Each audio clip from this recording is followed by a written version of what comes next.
BJP BRS ఒకటేనని ఒకరు script రాస్తే మరొకరు మాట్లాడతారని రెవెన్యూ మంత్రి పొంగులేటి శ్రీనివాసరెడ్డి ఆరోపించారు. ఖమ్మం రూరల్ మండలంలో మున్నేటి వాగు నిర్మిస్తున్న రిటర్నింగ్ వాల్ నిర్మాణ పనులను మంత్రి పరిశీలించారు. రాజీవ్ గృహకల్ప ప్రాంతంలో జరుగుతున్న నిర్మాణ పనులను రెవెన్యూ మంత్రి పొంగులేటి శ్రీనివాసరెడ్డి పరిశీలించారు. గత ఆగస్టులో మున్నేరు వరదల్లో వేల కుటుంబాలు ఇబ్బందులు పడ్డాయి.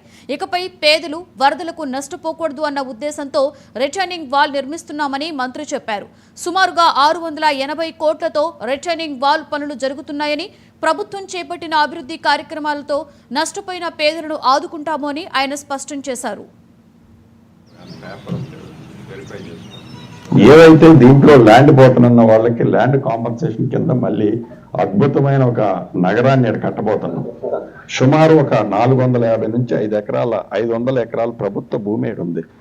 దీంట్లో ఈ అద్భుతమైనగా కట్టబోయే ఈ నగరంలో ఆడ ఎవరైతే నష్టపోతున్నారో వాళ్ళకి కొంత భూమిని అలాట్ చేయాలన్నది గవర్నమెంట్ పాలసీగా డిసైడ్ చేసుకుంది. దీంట్లో కూడా కొన్ని కుట్రాలు జరుగుతున్నాయి.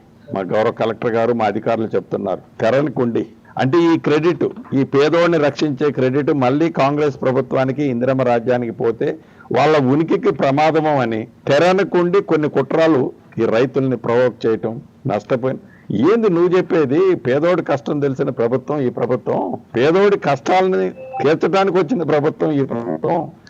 మీరు మంచి సూచనలు ఇస్తే తప్పకుండా తీసుకుంటాం. కుట్రాపూరితమైన మీరు ఏదన్నా చేయాలని చూస్తే ప్రజలు గమనిస్తున్నారు.